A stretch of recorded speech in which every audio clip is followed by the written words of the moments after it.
What's up, Mid-Michigan? Happy Friday, and I'm your digital news anchor, Kyle Macon. And man, am I excited because it is a beautiful Friday. The sun is out. My snow on my roof was melting a little bit, so it's always a good day when the sun is out in February. So I hope you guys are ready for the weekend, and let me know your guys' comments or your plans in the comments. But yeah, let's get right into it and take a look at a few of the big stories coming out of Mid-Michigan. Now, I do have one story that's kind of out of our viewing area, but it has gained so much traction online. I thought I'd give you guys an update to that. So let's get right into it and take a look at the big stories coming out of Mid-Michigan.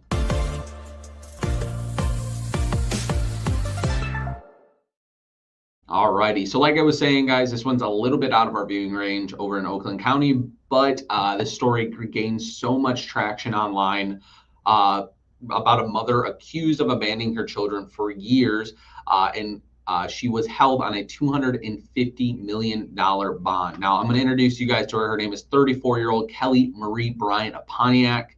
This is what she looks like. And these, I'm sure you guys have seen on social media. I mean, just terrible conditions, but she's accused of abandoning her children in this home. Here's the photos from the police that were shared to all of us. I mean, you can just see the deplorable conditions. I could not even imagine that you could have a kid and do something like that. I don't know if that's feces in the bottom of that toilet or looks like a bathtub pretty much. So, I mean, I just can't believe anyone would even think of doing this to a child. So anyway, there's obviously accusations, but there is a $250 million bond on her now. The Michigan mother who has been accused of leaving her 3 children alone for years is now being held on a bond. Oakland County Judge Rhonda Gross deemed the mother, 34-year-old, remember her name, Kelly Marie Bryant of Pontiac, is at flight risk during Thursday's court proceedings. And just pretty much the Oakland County Sheriff says, I thank Judge Gross for setting a bond that ensures that this case moves forward. It reflects the severity of consequences and the risk for what was inflicted on these poor children. So Bryant was arraigned on 3 counts of first-degree child abuse, which carries a sentence of up to life in prison if convicted. Now, the sheriff also says the 3 children involved in this case were living in unimaginable conditions and are now living with a relative while under the supervision of CPS or Child Protective Services. Bryant is set to be in court again on March 4th for a probable cause conference, followed by a preliminary examination on March 11th. So, guys, I know this is a little bit out of our viewing range, but I thought you guys would love this little update of someone that is accused of doing some terrible things and being held on a pretty big bond. So, yeah, that's an update. We'll keep you guys posted on that story. I'm really going to be following that story along. Can't believe that even happened in the first place. Anyway, moving over to a little bit of kind of a sports thing, but because it has to do with Flint, it's a huge thing. Boxer Claressa Shields, everyone knows her as the GOAT of women's boxing. I always have a hard time pronouncing that. GOAT, I don't know, something like that. Professional boxer, self-professed GOAT. Flint native Claressa Shields has been suspended after testing positive for marijuana, according to several reports. Now, we actually did reach out directly to the Department of Licensing and Regulatory Affairs, or LARA, which they told us that a formal complaint and order of summary suspension was issued on February 12, 2025 against Shields' professional boxer's license, but they did not provide any further comment on the matter. Now, multiple reports state that the suspension was issued by the Michigan Unarmed Combat Commission after an oral fluid sample was taken. Now, although it is legal in the state of Michigan, the World Anti-Doping Agency bans marijuana use from competition. We've seen this in other boxers before. It's just pretty crazy that literally where she was boxing in Flint, you can drive down the road and there's 15 dispensaries on the street. So yeah, she is temporarily suspended. So Shields took social media saying that she never smoked weed and that she'll be going to trial regarding the suspension. Now, she just wants to make it clear with her comments that they were not PEDs and that it's just a tiny bit of marijuana, and that she is pretty much, she said no one can tarnish her image. It's a temporary suspension, and I'll go to trial for this very small amount of marijuana. I'm not suspended from boxing. I'm not stripped of my titles. I'm just waiting. Also, I can't defend a lie. Do your research.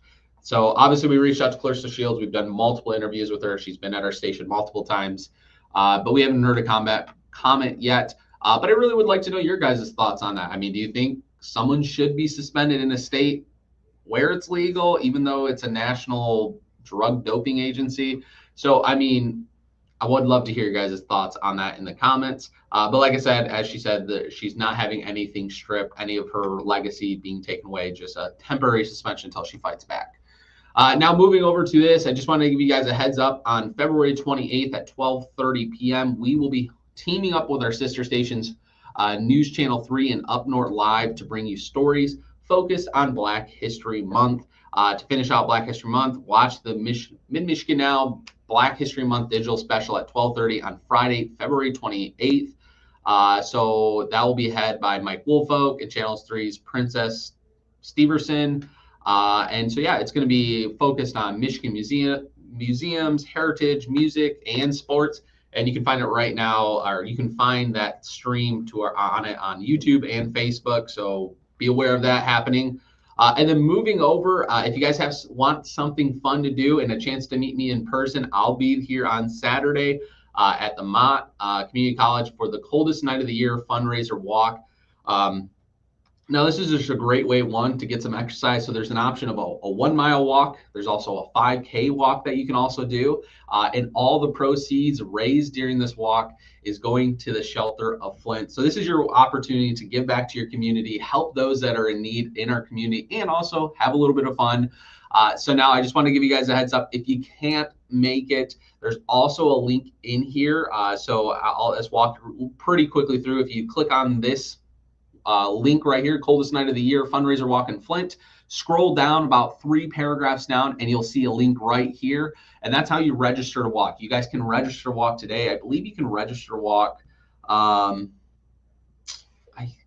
quote me on it, but I believe you can register all the way up to the walk tomorrow. I think before 4 o'clock, I'm gonna guess, but don't quote me on it. I'm not running the walk, I'm just participating in this.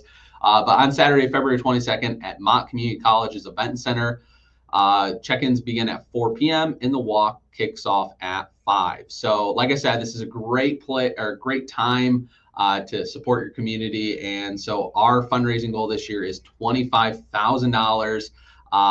And we are pretty close to hitting that goal. So help us out. Maybe if you guys can't make it out there, maybe consider donating, which you can donate right here to Shelter of Flint anytime. There's also an opportunity to donate right to the Coldest Night of the Year if you click on this link right here. So, yeah, it's going to be a pretty fun weekend, even though it's going to be a little chilly out. But, hey, it's not going to be too big of a deal. But, yeah, I hope you guys have a great weekend. Hope you guys have some fun. Hopefully the sun stays around for a little bit. And, you know, if you have any outdoor, you know, changing the oil. I had to change my oil the last week when it was super cold out getting on the concrete. Man, I can't wait until it's summer. Even though I love snowmobiling, I just got done snowmobiling. I love the snow when I'm up north, when I'm back down working and stuff. It can be summer for me. So I hope you guys have a great weekend. And if anything crazy happens, I'll jump on right here at the desk to let you guys know about it. But I will see you guys when I see you.